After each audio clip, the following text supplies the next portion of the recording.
Hello दोस्तों, स्वागत है आपका मेरे चैनल टेक्निकल अभी में।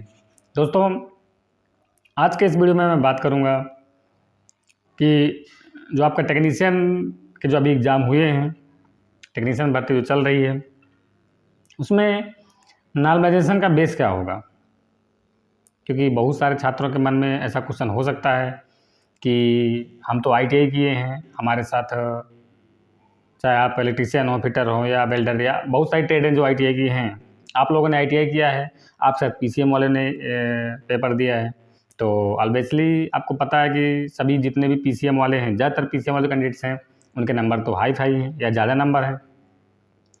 तो क्या नॉर्मलाइजेशन में ITI वालों को नुकसान हो जाएगा? नॉर्मलाइजेशन में बेनिफिट ज़्यादा किसको मिलेगा, या नॉर्मलाइजेशन का जो बेस है वो किस तरीके से रेलवे कर सकता है?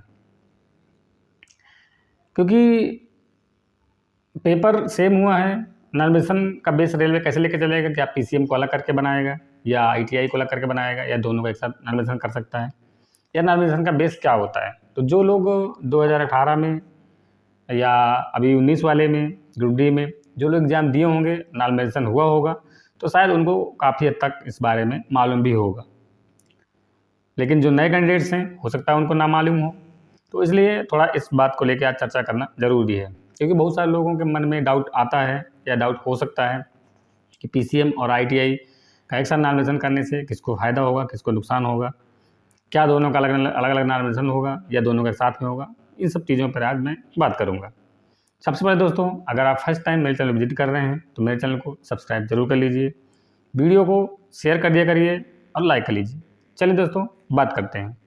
दोस्तों, मैं सबसे पहले बात करूं कि कौन सी शिफ्ट हार्ड रही है, कौन सी शिफ्ट इजी रही है, इसका डिसीजन कौन करेगा।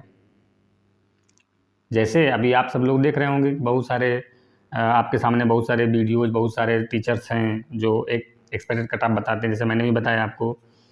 तो हमने जो हम आपको कट ऑफ बताया या जो भी टीचर्स आपको कट ऑफ बताया, वो कट ऑफ कहीं ना कहीं एक सर्वे बेस पे, जैसे 2000, 4000, 6000 या जो भी कैंडिडेट्स हैं, उन कैंडिडेट्स को लेकर के जो एक उनको मोटा मोटा जो बेस मिला सब लोगों को, वो लोग आपके साथ शेयर किए।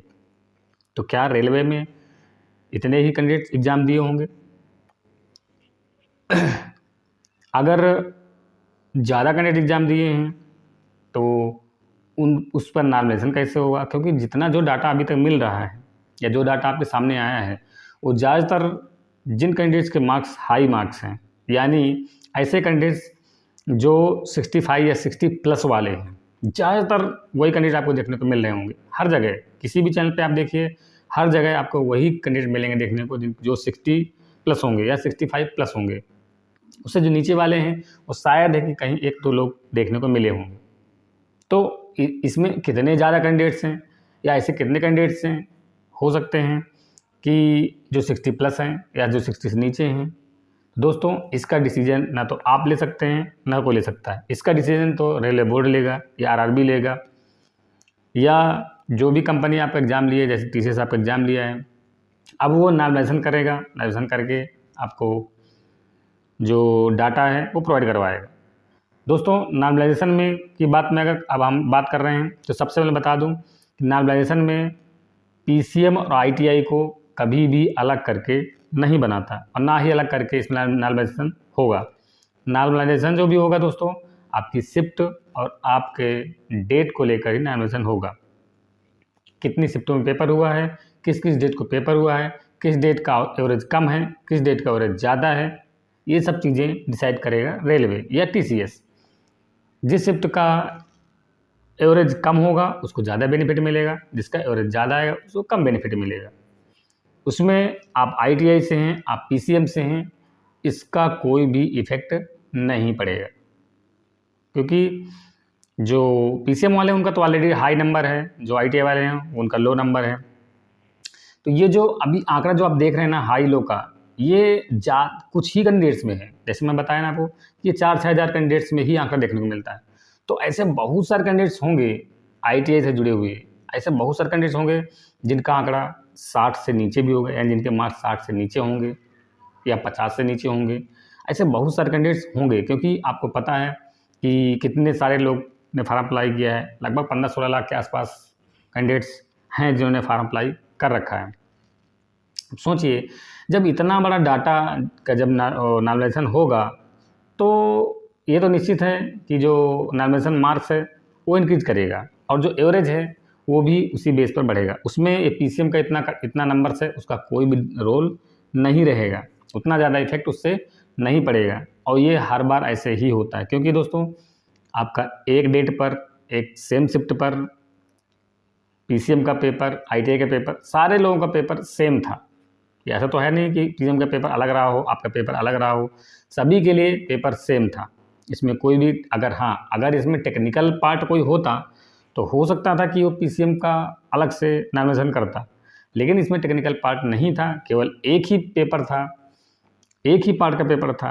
इसलिए नॉमिनेशन जो होगा वो सारे कैंडिडेट्स में सारे शिफ्ट को लेकर के नॉमिनेशन किया जाएगा। इसमें पीसीएम नहीं देखा जाएगा, ना तो आईटी देखा जाएगा, ओनली एवरेज और शिफ्ट को देखकर ही इसको नॉर्मलाइजेशन देखा जाएगा। दोस्तों, अगर मैं बात करूं कि नॉर्मलाइजेशन में बेनिफिट किसको मिलेगा, पीसीएम वाले को या आईटीआई वाले को, तो दोस्तों मैं बता दूं कि ज़्यादातर जो बेनिफिट है वो आईटीआई वाले कैंडिडेट्स को मिलता है, क्योंकि आईटीआई के जो कैंडिडेट्स है उसके मार्क एवरेज में रहते हैं, यानी 50 से 70 के बीच में ज़्यादा कैंडिडेट्स होते हैं, ज़्यादा कैंडिडेट बैरी करते हैं, इस बीच में बहुत ज़्यादा कैंडिडेट होते हैं। तो इन लोगों को नॉमिनेशन का बेनिफिट ज़्यादा मिलता है, क्योंकि जो 75 प्लस हैं, जो 80 प्लस हैं, उनका तो ऑलरेडी हाई मार्क्स है। खासकर पीसीएम की अगर बात करें तो ज़्यादातर कैंडिडेट्स हैं जिनका 75 या 80 से प्लस है या 80 के आसपास पहुंच रहे हैं, तो उनका तो ऑलरेडी हाई मार्क्स है, तो उनका ज़्यादा डिफरेंस नहीं आता है, या ज़्यादा उनके इंक्रीमेंट या ज़्यादा इंक्रीज मार्क्स नहीं होता है, ज़्यादा नहीं बढ़ता है, तो उनको ज़्यादा बेनिफिट नहीं मिलता है।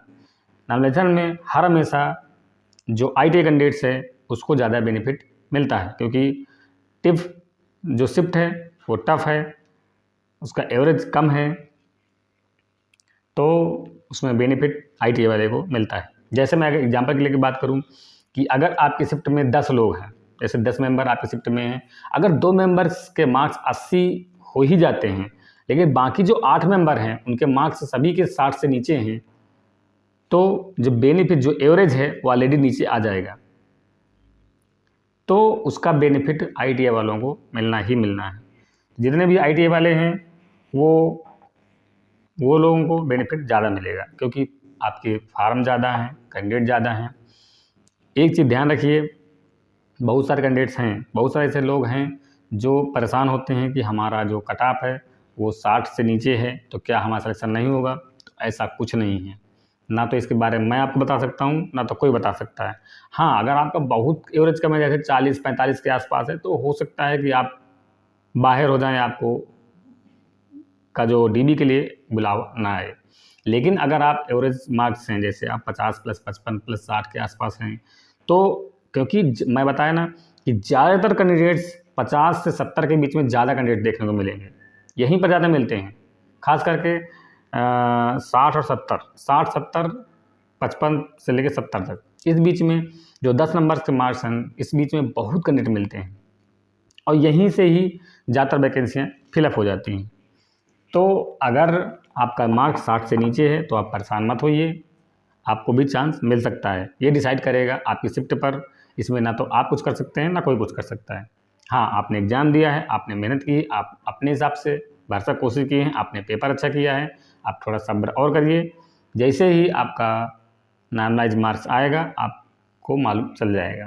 नॉर्मलाइज मार्क्स में आपको मैं बता चुका हूँ कि आपको 5 से 6 नंबर बढ़ सकता है, किसी किसी शिफ्ट में 8 से 10 नंबर तक भी जा सकता है। चांसेज ये हैं कि 8 नंबर तक बढ़ सकता है, ये चांसेज हैं, क्योंकि सारी शिफ्टें मॉडरेट रही हैं, सारी शिफ्टें में ज़्यादा डिफरेंस नहीं था।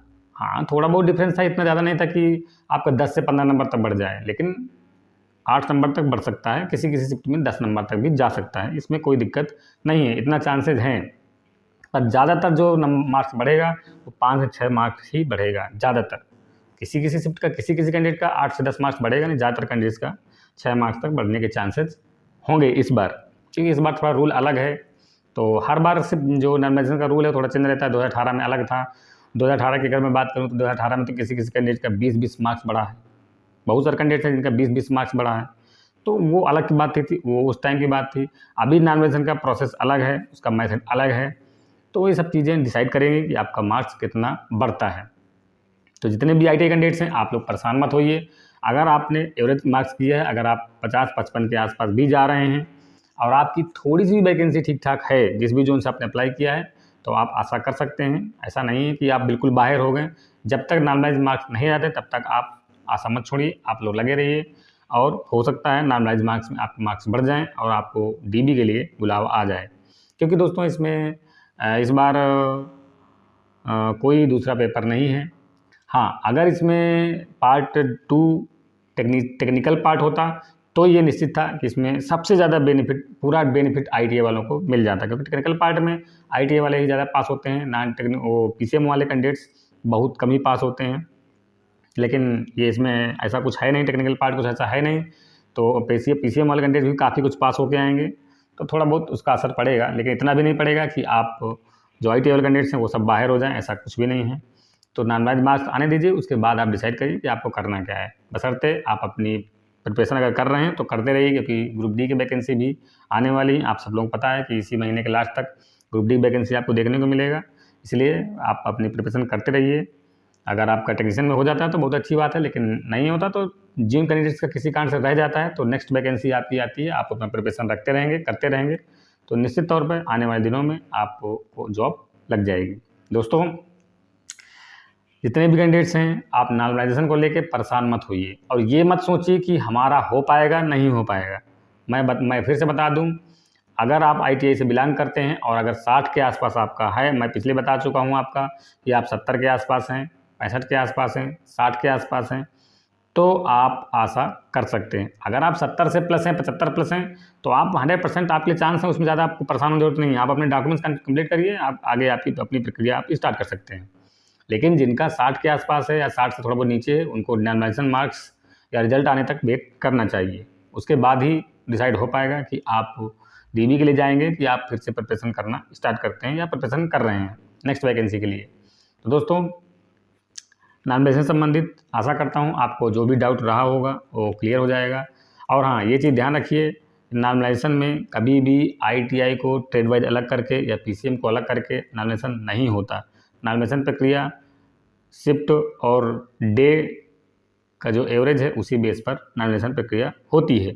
चाहे उसमें किसी शिफ्ट में कितने बच्चे बैठे हैं, उनका एवरेज कितना आ रहा है और कितनी शिफ्टें हुई हैं, कितने डे में पेपर हुए हैं, वो सारा डिसाइड करता है नॉमिनेशन में और उसी बेस पर आपका नंबर बढ़ता है।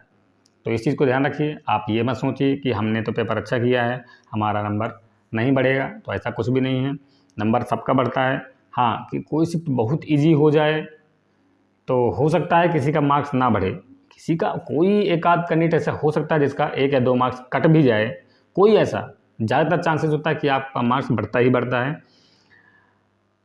ऐसा भी हो सकता है कि ना ही बढ़े, लेकिन कटने के चांसेस कम होते हैं, ये मैं पहले ही बता चुका हूँ।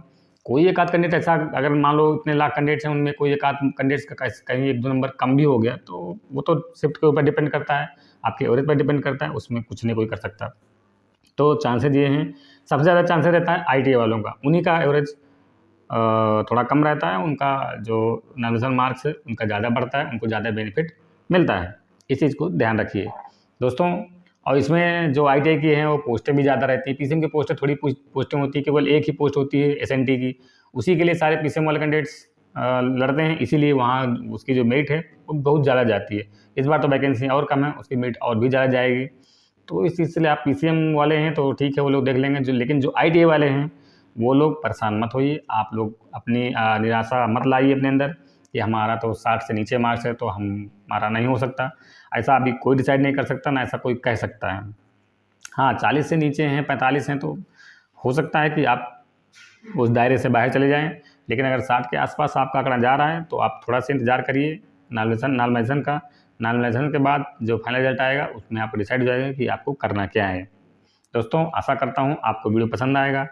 नॉमिनेशन संबंधित जो भी डाउट आपके अंदर रहे होंगे या जो बहुत सारे कैंडिडेट्स के अंदर चलता है ये सब चीज़ें कि नॉमिनेशन किस बेस पर होगा, क्या हमारा हो पाएगा नहीं हो पाएगा, तो आपको बात समझ में आ गई होगी। फिर भी अगर कोई डाउट है तो आप मुझे कमेंट कर सकते हैं, मुझसे पूछ सकते हैं, मैं आपको कोशिश करूँगा कि आपको सही जानकारी दे सकूँ।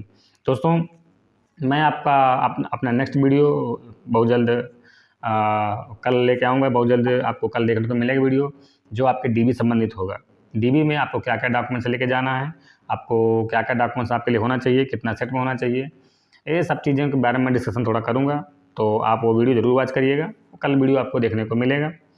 तो आशा करता हूँ इसी बात के साथ आप मेरे चैनल को सब्सक्राइब जरूर कर लिया करिए और वीडियो को शेयर कर दीजिए, सभी तक शेयर कर दीजिए, क्योंकि बहुत सारे आपके नए कैंडिडेट्स, नए भाई हैं आईटीआई वाले जो परेशान होते हैं। आप लोग परेशान मत होइए, हम आपके साथ हैं, आपको जॉब अवश्य मिलेगी। आईटीआई के लिए बहुत सारी जॉब है। अभी देखो डीएफसीसीएल में वैकेंसी आई है, वहाँ भी आप जा सकते हैं, वहाँ भी अप्लाई कर सकते हैं, कोई दिक्कत नहीं है।